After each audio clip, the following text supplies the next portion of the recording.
Apakah kita bisa memaksa transaksi dunia pakai rupiah? Kita tahu dolar dipaksa dipakai dalam transaksi minyak Timur Tengah di awal tahun 70-an, lalu gas Rusia dipaksa bayar pakai rubel sejak tahun ini. Ternyata apa yang dilakukan Rusia ini awakening point, membuka mata dan pikiran banyak petinggi negara dunia. Sadar bahwa ternyata dengan cara pintar menggunakan rubel untuk beli migas Rusia, membuat rubel menjadi mata uang terkuat di dunia tahun ini. Ini semua membangun kesadaran dan kita mendapatkan mengapa selama 40 tahunan dolar yang menjadi raja transaksi dunia. Kesadaran yang paling penting adalah dolar mulai ada lawannya dan ternyata bisa dilawan. Itu kata yang penting, yaitu dolar bisa dilawan. Kita detailkan masalah penggunaan currency selain dolar. Dalam alat tukar, kunci persyaratannya apa saja sehingga kita bisa membuat rupiah berdaulat. Indonesia menang.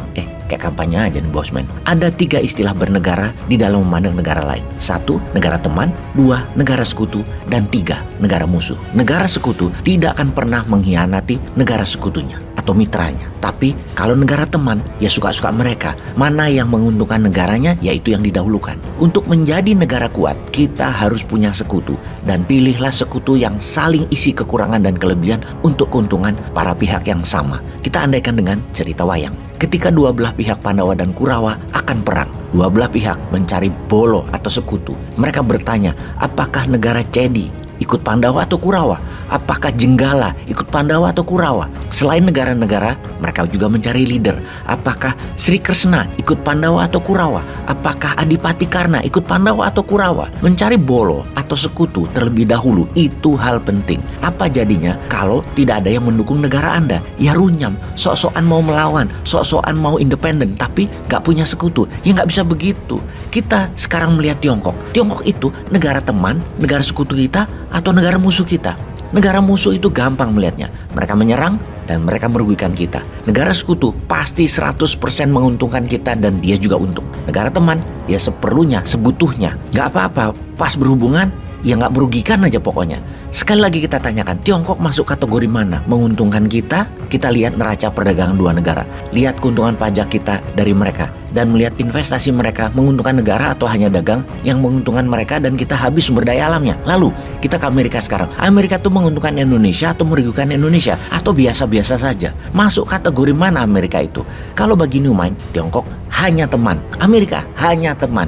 Teman artinya seperlunya aja, jaga jarak, gak akrab-akrab banget. Kalau perlu, mereka yang lebih butuh. Butuh selatnya Indonesia, butuh mineralnya Indonesia. Kalau yang jabat sekarang sepertinya dapat dipastikan, Tiongkok adalah sekutu dan Amerika hanya teman.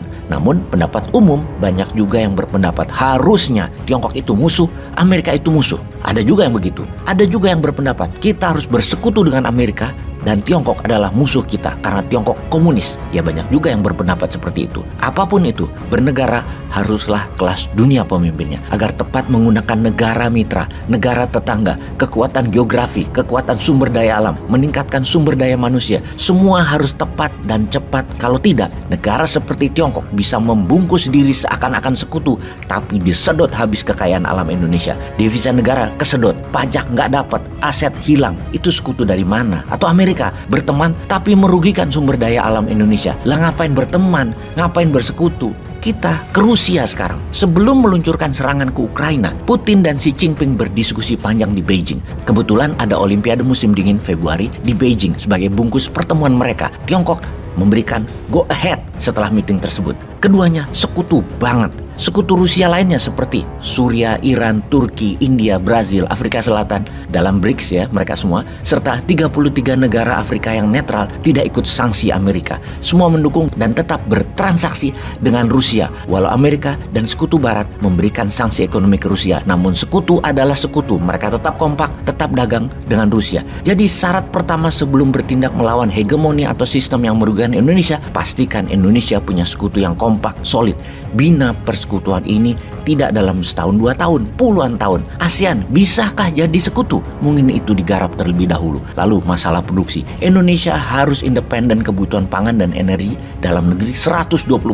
Bahkan bisa ekspor dan itu wajib. Rusia bisa melakukan penekanan pada wajib pakai rubel karena sudah independen pangan dan sudah independen energi. Negara berdaulat tidak banyak bergantung pada produksi negara lain. Bahkan kalau perlu tidak bergantung pada negara lain kebutuhan utamanya 100%. 100%, bergantung atau berhubungan hanya dengan negara sekutu untuk pemenuhan kebutuhan. Terakhir, punya barang atau sumber daya kompetitif atau absolut sehingga banyak negara bergantung pada kita. Misalnya, ketika sumber daya tanah jarang atau rare earth Indonesia sudah menguasai dunia, dunia bergantung pada thorium Indonesia untuk listrik tenaga nuklir, tergantung pada neodymium dan lain sebagainya pada Indonesia. Dunia bergantung pada noble metal Indonesia, rhodium, osmium, palladium, dan lain sebagainya. Ketiga hal itu ada, yaitu Indonesia punya sekutu, Indonesia independen energi dan pangan, Indonesia punya produk kompetitif dan produktif. Maka Indonesia bisa menyatakan, mulai sekarang beli logam tanah jarang, thorium, neodymium, noble metal, precious group metal, semua bayar pakai rupiah ya.